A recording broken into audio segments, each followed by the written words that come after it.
करी, निर्दूताखिल घोर पापनिकरी, प्रत्यक्ष माहेश्वरी,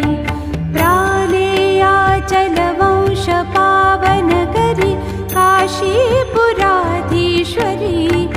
भिक्षां देहि कृपावलम्बन करी, मातान्नपूर्णेश्वरी,